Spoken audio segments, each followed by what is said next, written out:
Bonjour les amis, comment vous allez? C'est un plaisir de vous retrouver dans notre rendez-vous habituel, les cafés du matin. J'espère que chacun de vous se porte très bien. Dans les cafés de ce matin, un 5e épisode de notre série intitulée L'art d'inventer et de réinventer la technologie. C'est par la technologie que les nations détiennent l'autorité, la puissance et la richesse.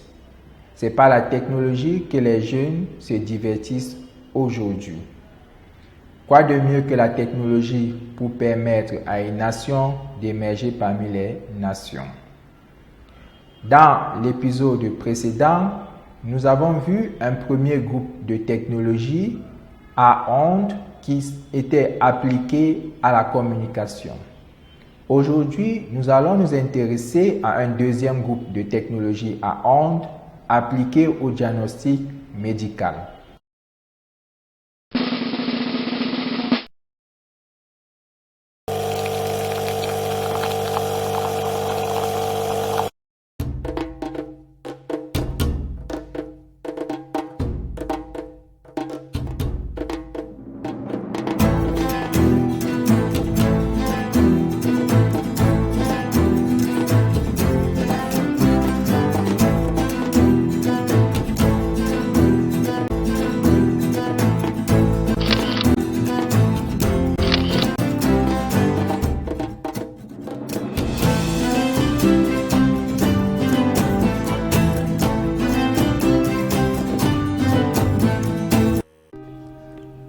Ah, le scanner.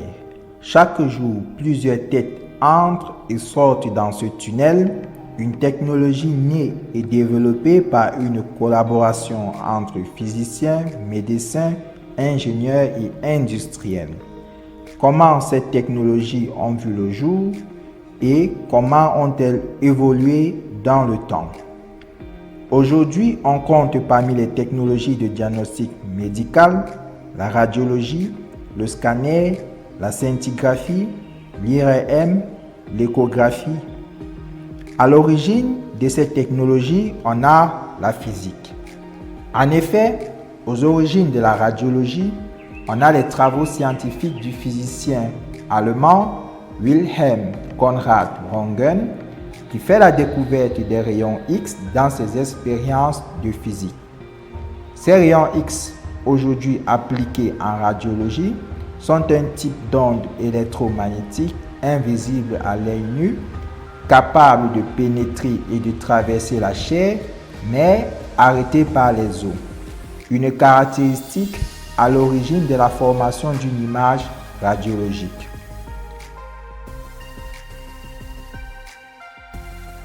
Quant au scanner, il s'inscrit dans une suite logique des usages de la technologie radiologique. En effet, en radiologie, les images des organes sont de type plan, limitant ainsi le diagnostic à certains organes. Le scanner est donc développé avec l'idée d'obtenir une image volumétrique nette des organes tels qu'ils sont dans le corps, permettant ainsi un diagnostic étendu.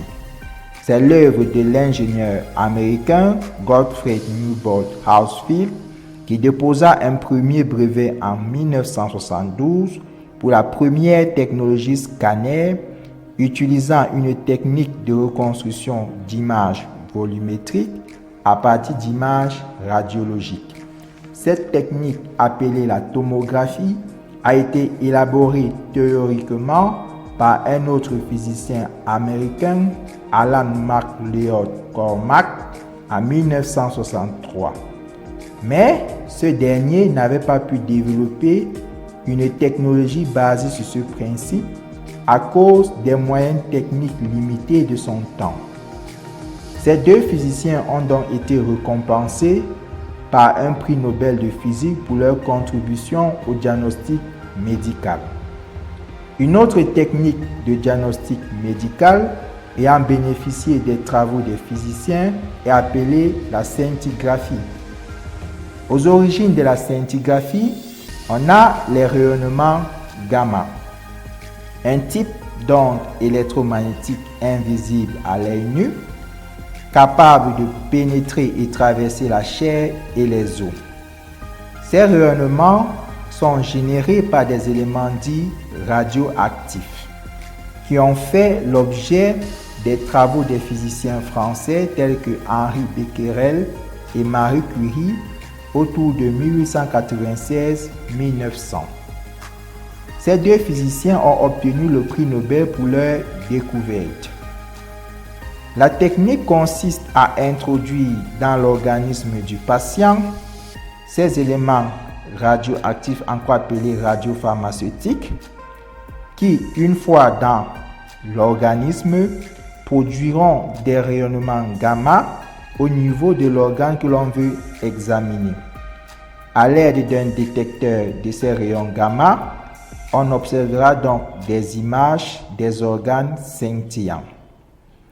Parmi les éléments radioactifs les plus utilisés, on a le fluor 18, le tectonium 99, l'iode 123, l'iode 131, le thallium 201. Tous ces éléments radioactifs ont été découverts dans le temps par des physiciens. Les travaux scientifiques prennent un virage technologique à partir du moment où l'on commence à s'appliquer aux usages du quotidien. Et le développement technologique se poursuit lorsque les entreprises sont constituées et commencent à investir dans le développement des technologies. Aujourd'hui, la médecine bénéficie des travaux de la physique. De nouveaux métiers liés aux usages de la technologie ont vu le jour, notamment celui de physicien médical ou de biophysicien. Cependant, découvrir les principes et développer les technologies associées dépend des orientations et des intérêts de chacun. Il y en a qui se sont intéressés aux découvertes et aux inventions de leur temps et sont parvenus à de nouvelles découvertes, à de nouvelles possibilités, à de nouvelles inventions. C'est le cas du physicien allemand Wilhelm Conrad Röntgen qui s'est intéressé à la technologie des rayons cathodiques, une invention de son temps. Au cours de ses expériences, il est parvenu à une nouvelle découverte, les rayons X, aujourd'hui appliqués à la radiologie. De même, Henri Becquerel et Marie Curie, des physiciens français, s'intéressent à la technologie des rayons X inventée en leur temps par le physicien allemand Conrad. Dans les expériences, ils arrivent à une nouvelle découverte, la radioactivité, aujourd'hui d'application dans le domaine médical. Les uns s'intéressant aux travaux des autres arrivent à de nouvelles possibilités, à de nouvelles inventions. Comme pour dire, on ne finit pas de découvrir. Il suffit de s'y intéresser, de travailler avec passion et avec patience. Quelle est votre passion? Suivez-nous dans nos aventures technologiques en Afrique.